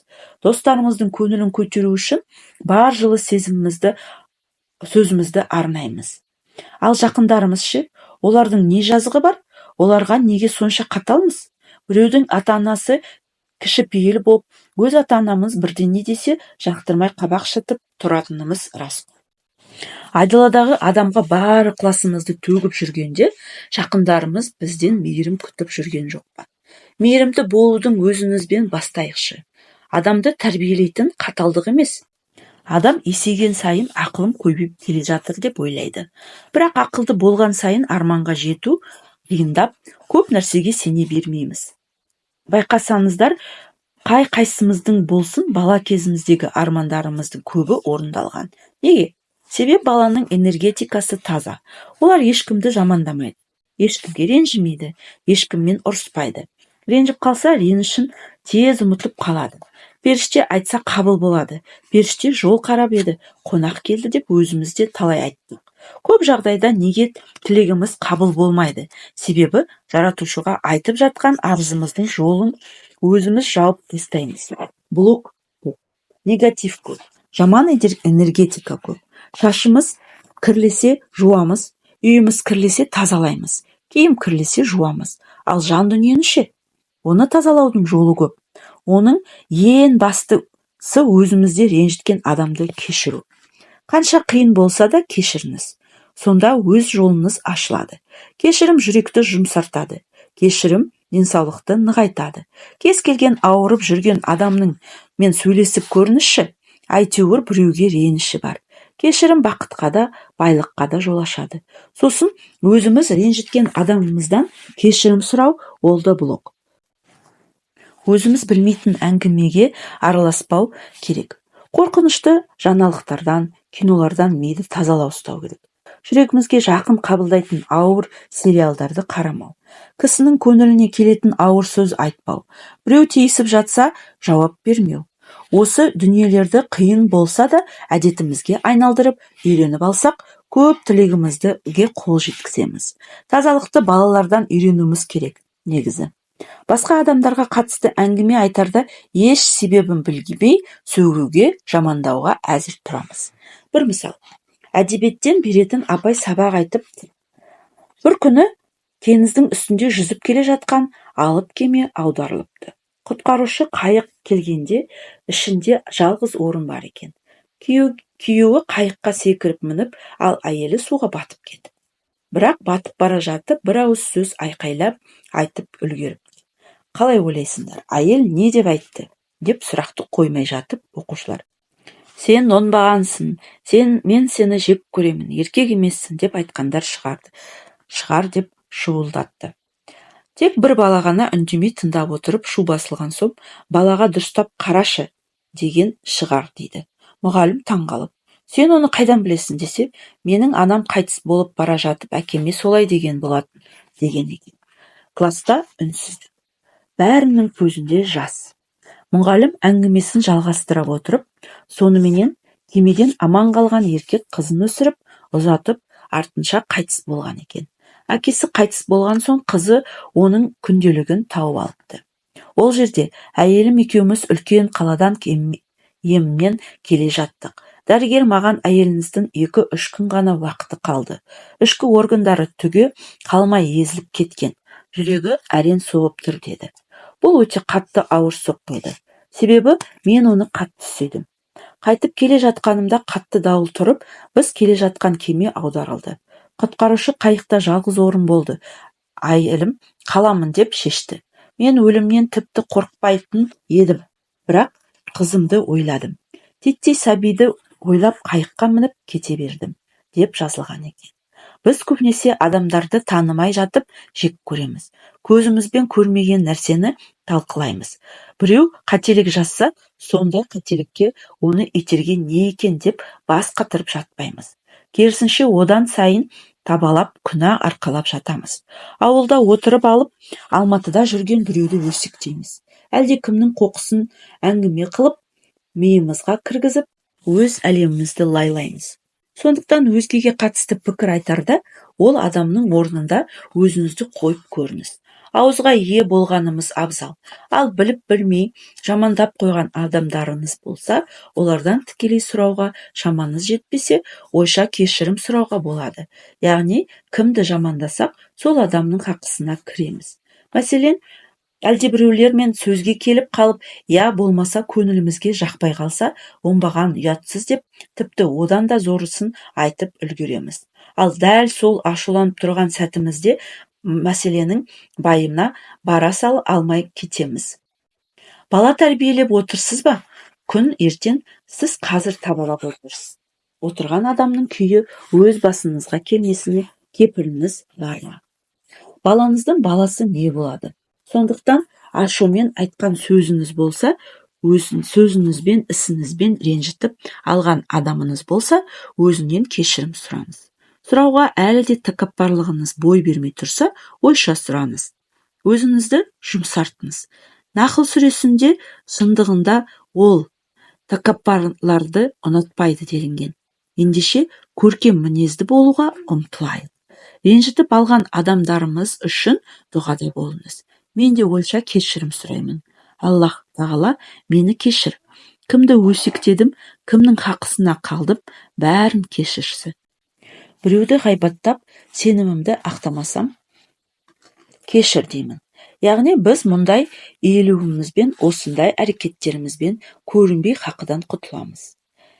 Әрине, елдің бәрін қан қақсатып алып, кешірім сұрап, күнәмді жуып шайып аламын дегенде болмас. Сондықтан көрінетін хақыдан сыйлық беріп кешірім өтін. Өкпелеткен, ренжіткен адамдарыңыздан кешірім сұраудан намыстанбаңыздар. Алла тағала қасиетті Құран кәрімнің Ниса сүресінде 36 аятында: Аллаға құлшылық жасаңдар, оған ештеңені ортақ етпеңдер. Ата-аналарыңмен, туған-туысқандарыңмен ренжімеңдер. Қамқорлықты керек қылған адамдармен, алыс жақын көршілермен, достарымен, қол астарындағы қызметшілермен жақсы араласыңдар. Алла барлық дандайсыған мақтаншақтарды жақсы көрмейді делінген. Ислам дінінде кісі ақысына ерекше мән берілген. Тіпті ширктен Аллаға серік қосу кейінгі кешірілмейтін күнәлардың қатарына жатқызылған. Себебі адам ақыреттікке кісі ақысын арқалап баратын болса, ақысы кеткен адам мен оны кештім демейінше Алланың да кешірмейтіні айтылған. Адамдар қай кезде күнә жасайды? Өмірде ең жаман адам кім? Өтірікшілер, зинақорлар, ішкіштер дейді. Ал ең жаманы ұрылар екен. Өйткені олар ешкім көріп тұрған жоқ деп ұрлайды. Яғни олар Алланың бар екенін мойындамайды, яғни имансыздар. Біз бәрін бақылап тұрған Алланың бар екенін шын білген кезде, Алланың әмірінсіз жерге бір тал жапырақ та түспейтінін білген кезде жаман сөз сөйлемейміз ғой. Демек, онаша отырсаң да әр ауыздан шыққан сөзге абай бол. Түп санаң естіп отыр, жазып қояды. Ол аздай соны шақырады. Мәселен, жоғарыда айтып өткендей бала көтере алмай жүрген адамдардың көбі біреу балалы болса, түрі бұзылып, көңіл күйі түсіп кетеді. Әсіресе сол үйдегі жас келіндер босанса. Болды, мен тумаймын дейді. Сен бала көтере алмай жүрсің, ал біреудің бала көтергені қуаныш. Бірақ ол саған қуаныш сыйлап тұрған жоқ. Ол сенің қызғанышыңды, тәкаппарлығыңды оятып. Біліңіз, қызғаныш сәттілікті жояды. Қызғаныш жетістікті жояды. Өкпе реніш денсаулықты жояды. Өткенге деген реніш болашағынды жояды. Алла тағала өткен іске өкінгендерді жек көреді, дейді. Сондықтан қателігімде де, қуаныш қайғыма да шүкір қабылдадым, тәубе деп те үйрену керек. Кешірім техникасына қатысты тағы бір айтатын жағдай көрінбейтін хақылдардан кешірім сұрау. Дұғаның үлкені Алла тағалам менің біліп білмей жасаған күнәларымды кешір дейді. Кешірім сұрап жүру керек. Кімнен? Ол мейлі ренжіткен адамдарын болсын, мейлі бала-шаға болсын. Сәтсіздікке апаратын, тағдырын құртатын ол тәкаппарлық. Алла тағала айтады: кімде кімнің жүрегінде шамның тозаңындай тәкаппарлық болса, оның күнәсі кешірілмейді дейді. Әйел мен күйеуі ажырасса, менікі дұрыс деп кетеді. Әрқайсысы адам болмады, сүйредім, менікі жөн дейді. Енем күн бермеді, жақпады. Бұл тәкаппарлық. Баламды өсірдім, жеткіздім, бағаладым. Тәкаппарлық, яғни бүкіл ұрыс керістің артында тәкаппарлық. Сондықтан тәкаппарлығыңды сындырмасаң, сенің жолыңды кедергі кездесе береді. Ал оны бір жолы кешірім сұрап сындырамыз. Мысалы, әйелі мен күйеуі ұрысса, олар бір-біріне сағаттап кінәлауға бар. Бірақ ауыз кешірші деген сөзді айта алмайды. Кешірім сұрасам құтырып кетеді деп ойлайды. Адасушылыққа әкелетін сөздер. Ел не дейді? Үндемесен басына шығып алады. Өзіңді басындырма, бетіне айтып тастайды. Бұл тәкаппарлыққа апарады. Жолдан тайдырады. Мен жындарды оттан жараттым дейді. Алла тағала. Жынның шаруасы ренжіту һәм ажырату. Адам қатты ашуланғанда, қатты қайғырғанда түтігіп, қып-қызыл болып кетеді. Өйткені оның ар жағында жынның әрекеті. Ал отты немен өшіреміз? Қандай да бір ашуланып тұрған жағдай болса, бетіңді мұздай сумен жу дейді. Сумен жусаң, оған көнбесен, шомылып ғұсыл алсам болады. Ұрсысқан сайын, соғысқа шыққан сайын жындары семіре береді. Бұл маятник. Кешір дегенде маятник әлсіреп қалады. Демек, өзіндікі дұрыс болып тұрса да, кешірім сұра. Кез келген ұрыс керістің нәтижесі менікі дұрыс деп айтылуы керек емес. Татулықпен аяқталуы керек. Дұрыс болсын, болмасын, онда сен жеңесің. Ашуланған адамдардың бірін-бірі естімейтіні содан. Әйелі мен күйеуі қырылдып жатады. Баласын ұрып жатыр. Қойсаншы дейсін. Позор, ұят деген елге сүйкімсіз болып көрініп тұрсын дейсін. Баланы ұрғанның өзі дұрыс емес. Білеміз, дұрыс емес екенін. Бірақ білсек те жасаймыз. Неге? Себебі біз ұйықтап кетеміз. Санамыз ұйықтап. Оянып қаласын ба, мен не істедім дейміз. Өйткені разум ұйықтап қалады. Сондай-ақ адамды кінәлаулардың ар жағында да тәкаппарлық бар. Мен сөйлегім келеді, бірақ ұялам. Негізгі сөйлеуім керекпін ғой. Мен неге сөйлемей тұрмын деген сынды ұялулардың ар жағында да тәкаппарлық бар. Мұнда ешкімді кінәлаудың қажеті жоқ. Тек тәкаппарлық арқылы өзіңнің потогыңды жауып тастайтыныңды ұмытпа. Ата-ананы ақтаудың артында да тәкаппарлықтан да аса алмай жататындар бар. Мысалы, бір қыз айтады, мені апам баққан. Білсек, анасы жұмыс істейтін болған соң баласын тастайтын жер болмаған, ал әкесі тастап кеткен. Осылайша қызын апасына бақтырған. Мен оны қатты сағындым, іздедім, бірақ ол маған келмеді. Ал оған деген менің сағынышым жүрегімді теседі дейді. Тағы бір қыз жазды. Мені босанатын үйде тастап кетті, анамның түрін де білмеймін депті. Енді бір қыз жазыпты. Мен әкімді ақтай алмадым. Ол мені іздеп келмеген, мені тастап кетіп қалған. Ал оны қалай ақтаймын деп. Бірақ оның жанында туған әкесі зорлаған қыздардың арасында да әкесін ақтап алғандар бар. Елдер айтады, қалай зорлаған әкесін ақтап алған деп. Алла тағала әке шешеңе қарап, тіпті туф деп деме деген. Бұл Алланың бізге берілген бұйрығы. Оның жанында ренжу деген не? Міне, психологияның түп тамыры сол жерден басталады ма?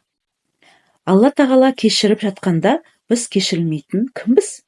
Кешірілмесең, кешірілмейсің. Өзімізде де жетіп жатыр ғой күнәларым. Кешке дейін өсек айтамыз. Бала шағамызға ұрысып тастаймыз. Талай адамды талқылатып, талай адамның хақысына да кіріп кеткенбіз.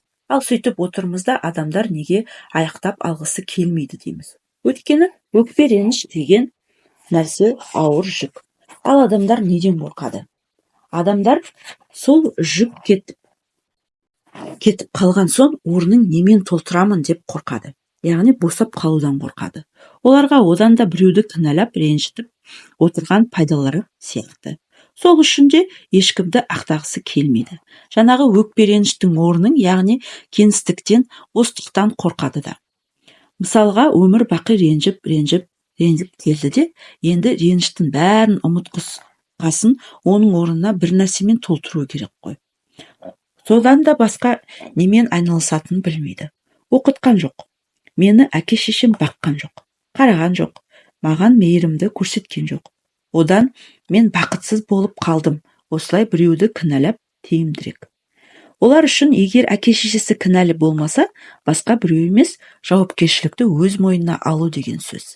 Ал жауапкершілікті ешкім алғысы келмейді, сондықтан да ақтай алмаймын деген желеуді ұстанады. Әрине, ақтай алады.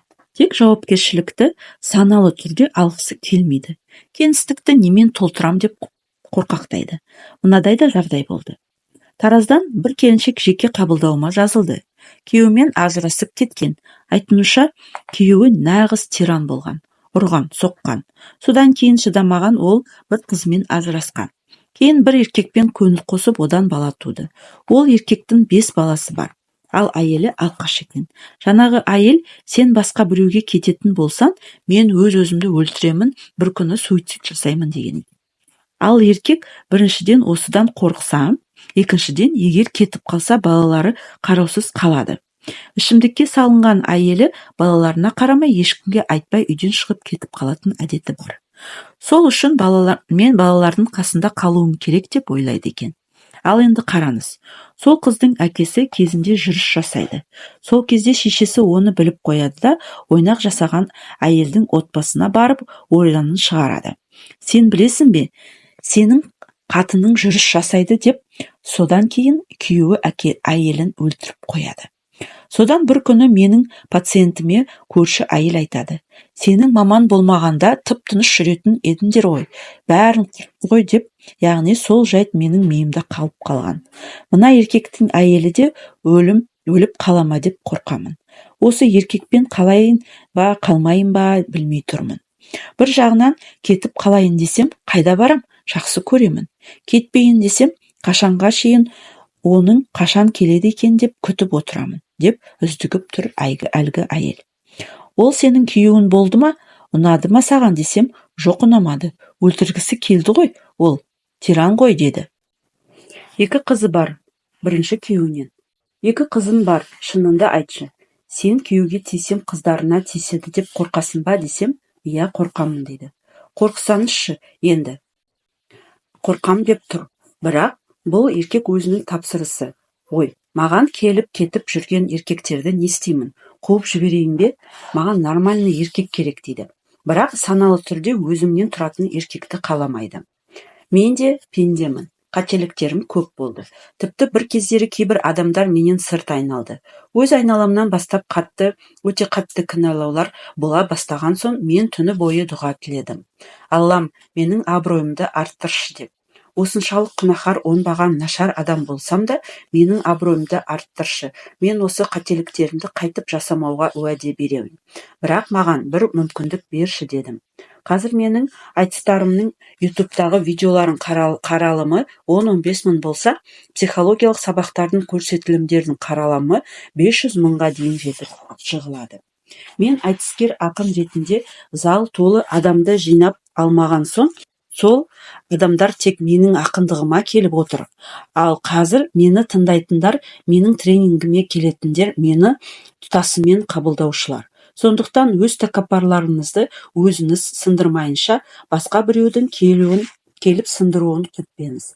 Өз тәкаппарлығыңыздың өзіңіз сындырып үйреніңіз, мойындап үйреніңіз.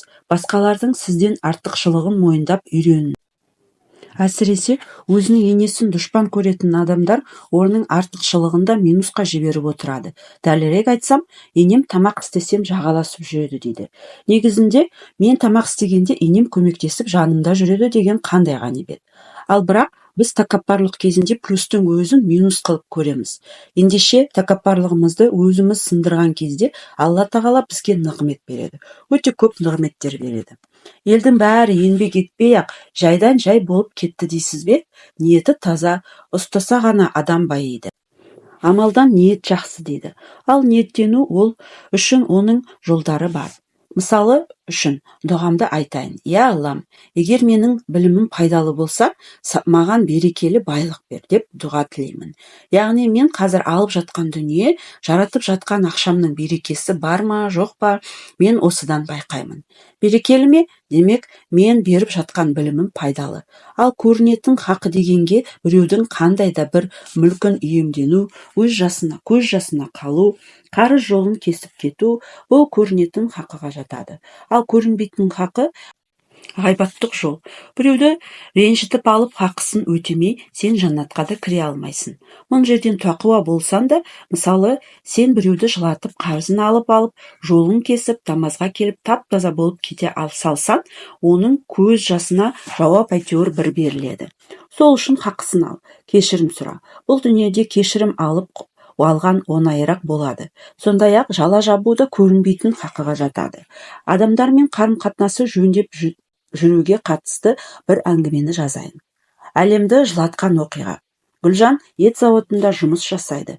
Бір күні жұмыстан аяқтап болған соң, ет сақталатын тоңазытқыштары бар салқын бөлмеге бір нәрсені тексеру үшін кірді. Бірақ кері шыға алған жоқ. Есік сырттан жабылып қалды. Қанша тырысқанымен есікті аша алмады. Есікті сырттан біреу ашпаса, іштен аша алмайтынына көзі жеткен. Гүлжан көмекке адам шақырып бар даусымен айқайлай жөнелді. Кешкі уақыт болған соң барлық жұмысшылар үйлеріне қайтып кеткен. Шарасыз қалған соң бар білетін дұғасын оқып, Аллаға жалбарына бастайды. Гүлжанның салқын тоңазытқыштың ішінде отырғанына 5 сағат болды. Кенет есік ашылды. Бірден сыртқа жүгіріп шықты. Есікті ашқан зауыттың қарауылы екен. Гүлжан әрен дегенде сабырға келіп, есін жия, бірден қарауылдың мұндай уақытта есікті неге ашқанын сұрады. Ол кісі: мен бұл зауытта жұмыс істеп жатқаныма 35 жылдай болды. Мыңдаған жұмысшылар келіп кетіп жатты.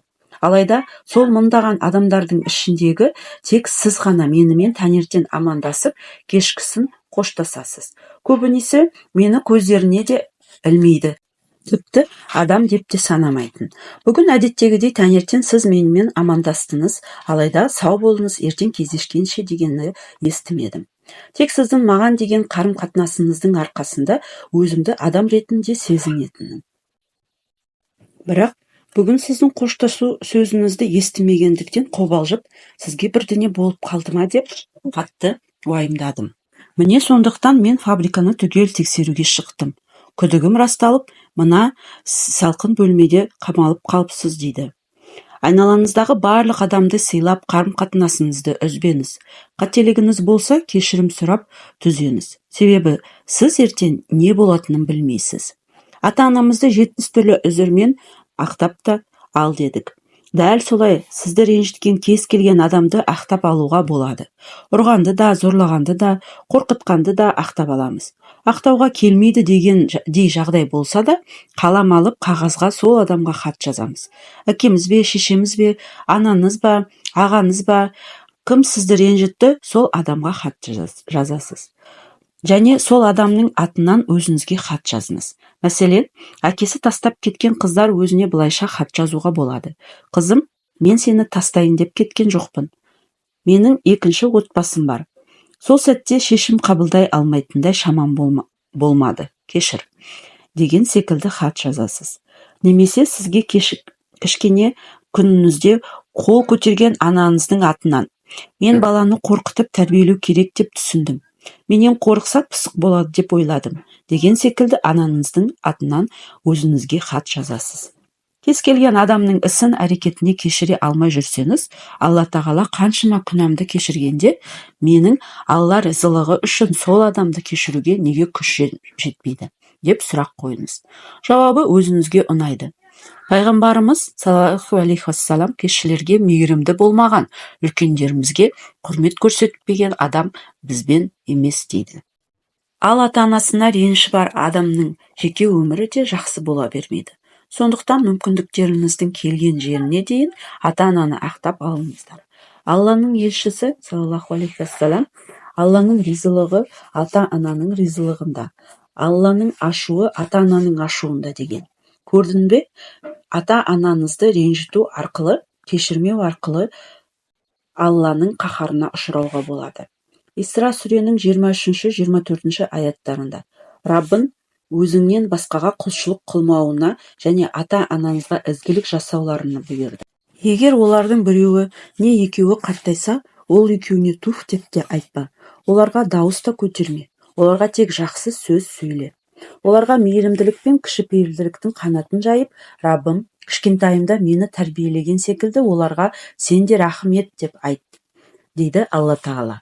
Енді ойланызшы, Алла тағала ұлықтаған адамдарды сіздің ренжітуге, кешірмеуге хақыңыз бар ма? Сондай-ақ, егер сіздің қандай да бір адамды ақтап алуға ашуыңыз, ренішіңіз жібермесе, тәкаппарлығыңыз да оянып тұр деген сөз. Мәселенің осы қырында қараңыз. Қарапайым адамда тәкаппарлық болмайды. Пайғамбардың саллаллаху алейхи уассалам қарапайымдылығы туралы Ибн Мәже рауаят еткенде мынадай әңгіме бар. Тіпті Мәдина жұртының бір кішкентай күнінің өзі талабын орындату үшін Алла елшісін саллаллаху алейхи уассалам қолынан жетектеп қалаған жағына апаратын делінген. Ал бүгінде ақтап алу түгелі екі бауырдың дүниеге таласып, сот табалдырығын тоздырып жүргендерді де естіп жатырмыз. Егер етене жақын адамымызбен қарым-қатынасымыз қисық болса, ақша келеді, басқа келеді деп армандамай-ақ қойсаңыз болады. Келген күннің өзінде де бір жағыңыз қисайып тұрады. Сондықтан бауыры, туған туысымен қарым-қатынасыңыз сызат түскен жандар түзеңіздер, кешіріңіздер, ақтап алыңыздар. Алланың елшісі, оған Алланың игілігімен сәлем болсын, былай деген: мұсылман адамның бауырына сырттай жасаған дұға тілегі қабыл болады. Оның басында арнайы белгіленген періште тұрады. Кісі бауырына қайырлық тілеген кезде белгіленген періште әмин, саған да сондай қайырлы болсын деп тілейді екен. Тұпсана кітабының әлі де жалғасы бар. Комментарий жазып, лайк басып, менің арнама тіркеліп қойыңыздар. Жақын арада шығады.